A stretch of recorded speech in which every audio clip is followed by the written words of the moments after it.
Are you interested in becoming a permanent part of the channel or having a direct impact on the type of content that I create? Well, now you can check out the Alliteration Gaming Patreon.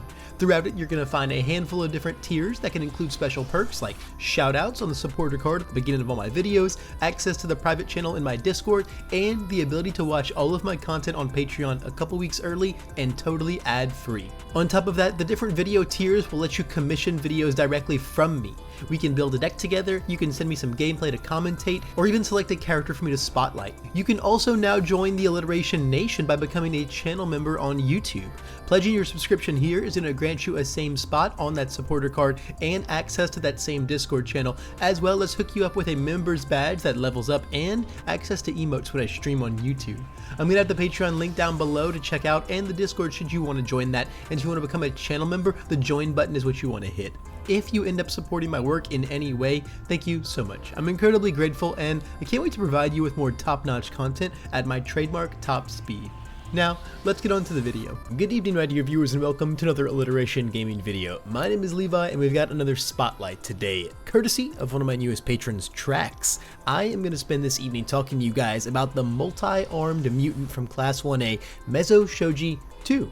Shoji 2, his second form in the MHA CCG, is a 6-hand size character with 27 health and the death, fire, and life symbols.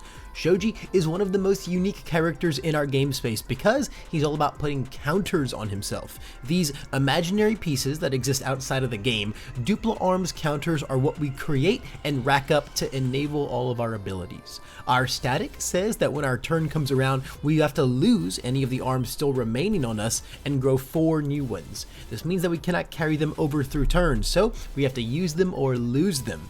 Now, how do we use them? Well, Shoji is packing an enhance that lets us trade different numbers of them for different abilities. Losing 1 is going to let us scout the top card of our deck and clear it. Losing 2 are going to let us pump or dump speed onto an attack. Losing 3 lets us slam 4 damage on a move, and losing our whole starting number of 4 lets us get that Omni Block ability on an attack. Shoji is a jack of all trades type of guy, and his quirk and abilities in the game really reflect that, and the way he can use, lose, and regrow his arms is beautifully reflected in the resource system that is our Dupli-Arms counters. You only come into your turn with 4 though, so you have to make some very careful use of them. With Shoji 2, you're going to be able to utilize your Dupli-Arms to perform recon, protect yourself in a myriad of ways, and eventually pummel your rival as this aspiring mutant pro hero. Now, if you made it this far, odds are that you're pretty on board for the Dupli-Arms style. But if you think that only getting 4 return or the uses on Shoji's face are not enough, there are attacks out there for you. Tentacle Tactics is our premier card. It allows us to grow even more arms for free to allow even more use of our enhance. Meanwhile, things like Nightmare Physique and Bursting Muscle Bash let us borrow some of the power of the other counter character currently in the game, Muscular, and trade our Dupli-Arms for some raw speed or tons of card draw. Past our counters themselves, we can find some synergy in other attacks that look for some very specific damage thresholds. After removing 3 counters, we only need 1 more damage to turn on what's essentially EX5 on Aspiring Punch, and that exchange also lets us be a character that turns on Twisting Azure Inferno every single time, no questions asked. Another massive synergy area for Shoji is with throws. We're a character that lets us put 4 damage onto attacks and does not specify non-throw. This is just super value, effectively reading as remove 3 counters, burn our rival for 2 health. That is a very profitable trade of our arms.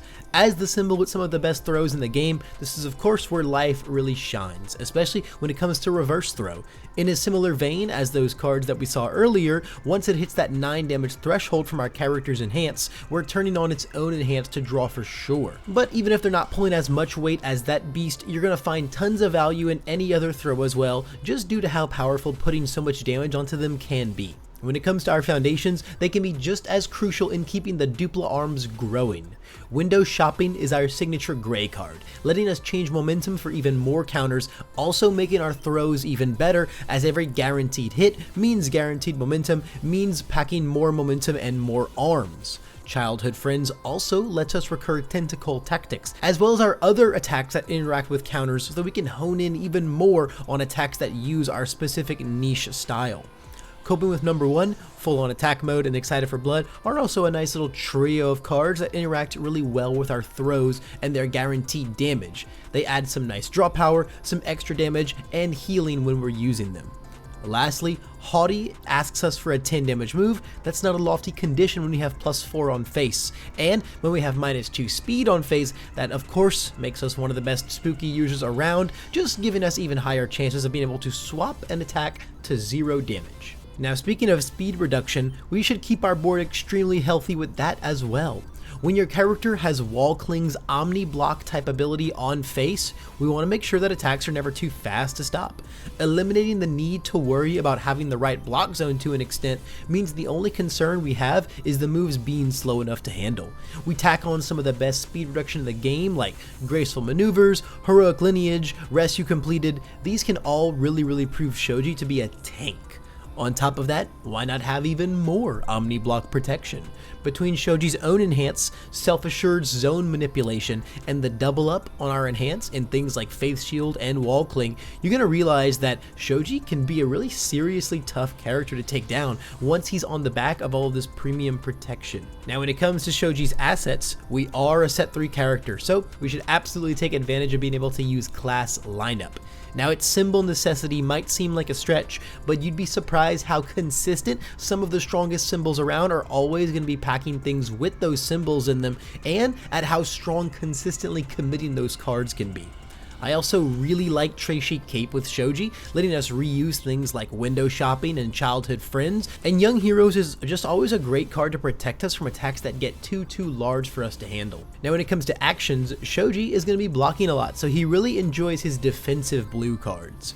Ruthless Mockery and Showdown are of course fantastic for keeping our rival tripped up, but being able to off-zone block with these while avoiding the half damage due to Shoji's enhance is going to feel amazing.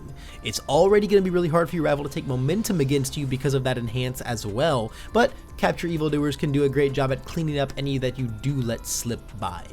Overflowing Power is going to be great for adding even more stats, but more importantly, its first response is going to be pretty easy to activate in a deck where we have +4 damage on our face. That's going to conclude our showcase today on Mezo Shoji 2. Big thanks again to Trax for commissioning this video. If you enjoyed it and if you want your own spotlight just like this, you can head over to my Patreon linked down below to check out the character spotlight tier and of course all of my other video commission tiers. But if you just enjoyed the video and you want to leave me some positive reinforcement, the comment section is right down there below. Above all else though, thanks just for making it to the end of this video. That's all the time I have for today, but I hope I can see you in the next one.